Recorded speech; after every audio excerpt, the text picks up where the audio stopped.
Welcome everybody to this walkthrough of the qualifying round of the Thanksgiving tournament. Before we jump into the content, I just want to say a big thank you to all of you who have subscribed to the channel and have helped increase the presence of this free-to-play community. We love seeing more and more people having success using free-to-play balls at the Masters level, enjoying the game more, not having to go buy premium ball packs, and adding value to their clans. So just grateful for all of you who have kind of joined me on this free-to-play journey. If you know somebody who might be interested, obviously forward them the link to the channel so that they can participate as well, and always like and subscribe. Turn on your notifications to this channel so that you can get the holes as soon as they are uploaded. I'm going to give an update on the clan that was created in a couple of days.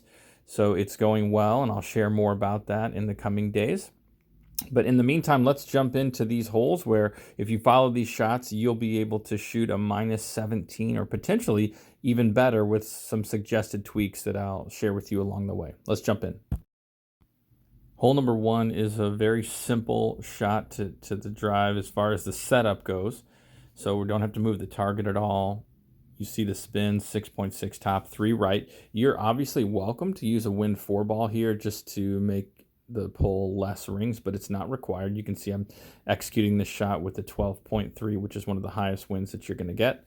I pan out because the ring drops into the bunker here, so that's why I pan out so high. You can do whatever you're comfortable with.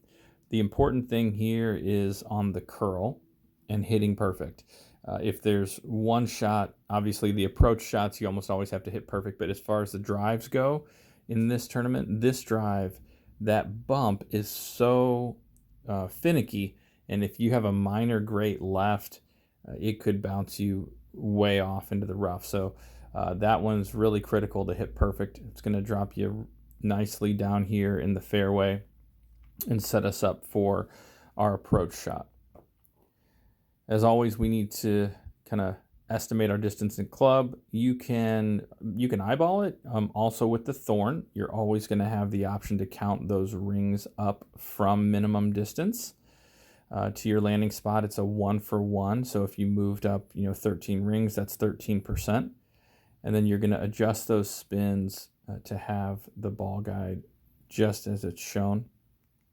You'll see here, I always try to give you guys my shot distances as just a starting point, right? So if you're having trouble ballparking your own distance, you can use mine as a guide. It may not be perfect, but at least get you started.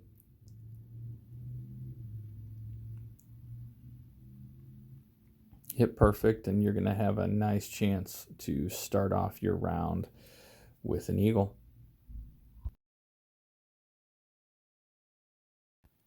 Hole number 2 gives us a great chance to get back-to-back drops. So you're just going to find that min line right there. And you're going to see two, I'm going to show you both shots in this walkthrough. One is with a Wind 4 ball, so if you don't have these, that's fine. Just hold tight. The Kingmaker shot is coming, but it's a very similar setup. So you're going to apply your spins and then pull your rings and try to hit perfect on this. I have seen, even with a great right, I've seen a drop on this hole with a great right. So it does have a little bit of a funnel. It's but obviously hit perfect, and you're going to have a strong chance to get a hole in one here on hole number 2.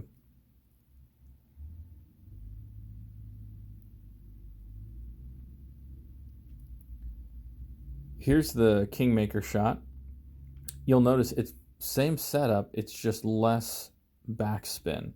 So when you have the stronger wind that's going to be pushing us backwards, you don't need as much backspin on the shot. So you're going to get a natural secondary push from the wind that's a little bit stronger. So you just change that backspin if you're going to use a Kingmaker.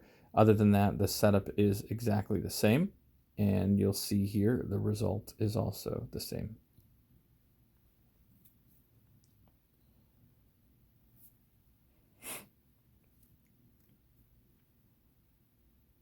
So good chance here, whether you're using Wind 4 or Wind 3, to start your round off with back-to-back drops. Let's move on to hole number 3.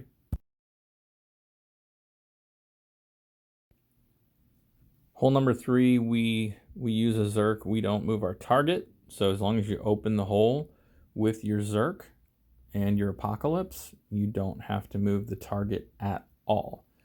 So you're going to go 6.8 top spin and 3 left spin. There are different wind strengths with the Zerk that can go all the way from the 14s to the 16s, and if you use 6.8 and 0.3, you should be safe in any wind. Obviously, it could change the distance of your second shot, but you should be safe. You shouldn't have any issues. Obviously, that shot right there, you notice, was not even a really close great left, and it's still going to end up right in the middle of the fairway. So there's some margin for error with your greats, which is fine. You're going to have a shaky needle because you're already at max distance. So the second shot, we're going to have to estimate our distance, which I know can get tricky, especially when you're in the mid-range of a club. Sometimes it's easier to estimate the distance when you're at the max range or the min range, but this one is going to require some eyeballing here to get you the closest estimate that you can. Those spins can vary as well, but I always like to leave myself some room before the fairway in the event that I don't hit perfect. So that's why you'll notice I got the red ring there by the rough line, so that gives me a little bit of a margin for error. I'd hate to fly over the green because I accidentally pulled a little bit of overpower. So that's up for your decision on how you like to play and where you want to line up, but that seems to be working for me. And if you hit perfect, you got a nice chance to drop an albatross on this hole. So yeah, good luck here on hole number 3. On hole 4, we're going to find this spot. Now, keep in mind, if you have a Thor's Hammer 6 or 7, it's not going to be at plus 13 yards because Thor's Hammer 8 has 3 more yards of distance. So just keep that in mind as you try to locate that spot. But we're going to adjust max plus 10 P1 numbers, even if you're using a P3 ball. And then make sure that you hit perfect. Great left is better than great right here on this hole. Great right has the potential. I did it a couple times in practice, and it trickles into this rough right there as you pass through the gap. So great left is better than great right, but perfect is always the best. This one is super simple setup here. No spin at all. You're just going to get to your end bringer and then push up from min, count those rings as you push up until the ball is right in the center cup. So pretty simple, easy to count, and then just one ring for 1% with 0 elevation. Again, you'll see this with just 3 rings, and if you go back and watch, you'll be able to count them as you go. And then do your best here to hit perfect, and you should find yourself with another eagle in your round.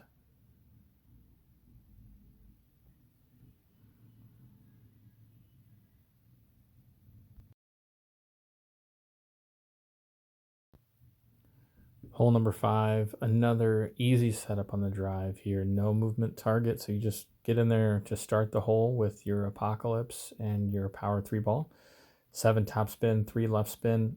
If you don't have the full 7 top spin on the Apocalypse level 6, then you should be fine with 6.8.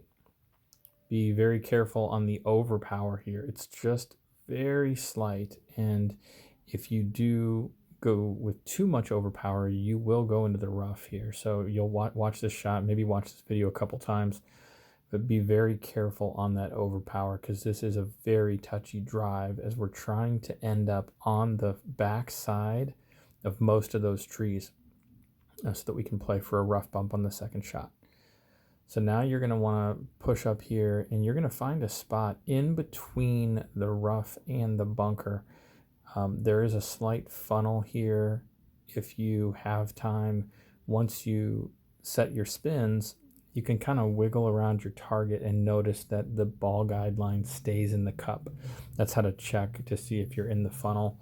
But the spins there should be relatively close to what you're going to use. And then this is a 95% slider. So just keep in mind, every yard with the sniper is 2.5% slider. So that's why 10 equals 95%, because there's only plus 12 available, which would be 100%.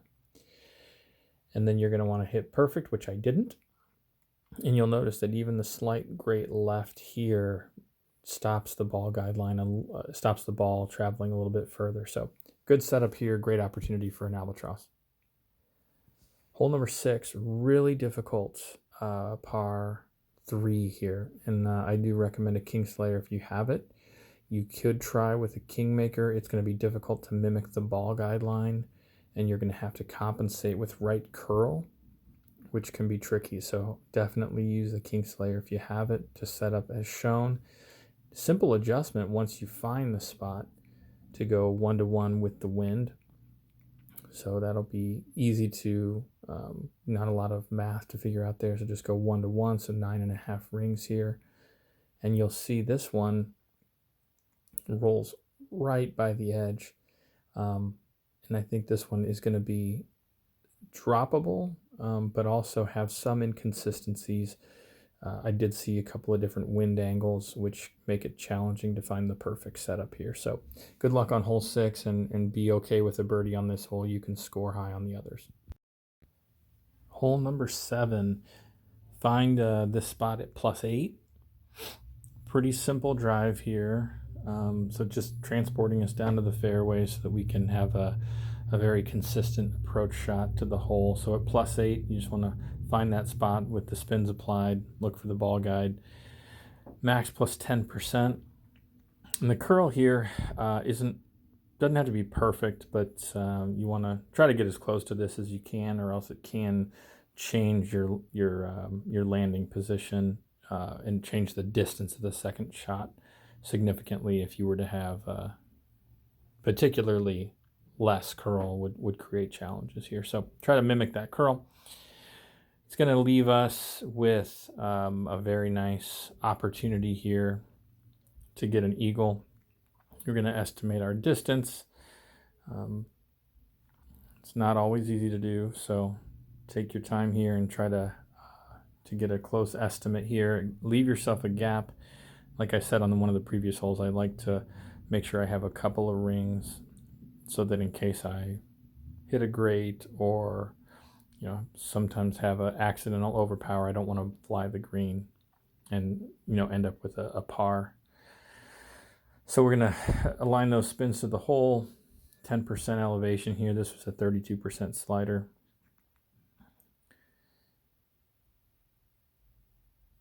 Try to hit perfect.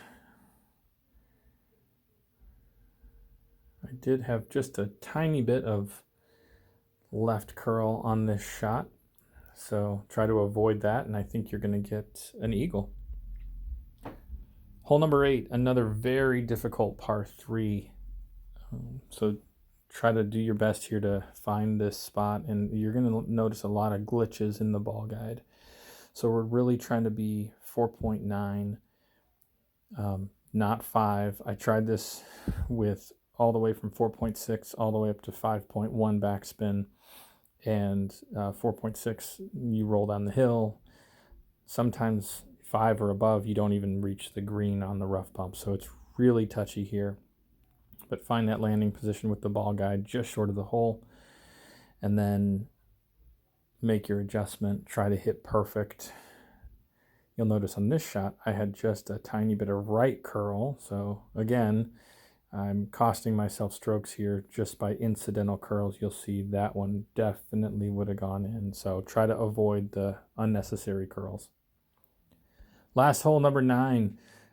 Somewhat challenging drive here. So you're going to try to find this spot at +0 and then add the spins to your shot, and make sure that you watch the curl and the overpower here. It's important to try to hit as close to perfect as you can, because we are bouncing over onto that island. So we're going to adjust max plus 10%. It's going to be a max OP shot, which is going to create that shaky needle. This hole, I would recommend a wind 4 ball with the headwind. I don't know if the Kingmaker will get over or not. It could bounce and roll out, short in the rough, and it might leave you a rough iron, but and it might make it over. It just depends. I didn't have time to try it with a Kingmaker, so try that at your own risk. It's going to drop us down here, leave us with the sniper in for the Albatross. So this one is not a gimme, obviously. It does not, some of these holes have nice little funnels that make it easier for us to get the drop. This one's going to require this bounce over. So we're going to adjust the spins here to the hole, align the spins here to the hole. You'll notice the ball guide's going to go through the hole, and then we're going to adjust plus 10%. I recommend just a touch less backspin here. I think with the headwind, I had just a little bit too much backspin here, and you'll notice that in addition to me not hitting perfect, it's going to come up a little bit short. So I would take off just a little bit of the backspin in order to let that roll out go a little bit further and give us a stronger chance at the Albatross. Either way, it's going to be a guaranteed eagle if you get to this point, and if you're hit perfect and you get that Albatross, more power to you. That's it for this playthrough. Hopefully you get all these drops, and hopefully you get to enjoy some time with your family and friends over the Thanksgiving holiday. I will not be putting out opening round or weekend round content because I'll be spending time with my family as well. So enjoy the time away and good luck in the tournament.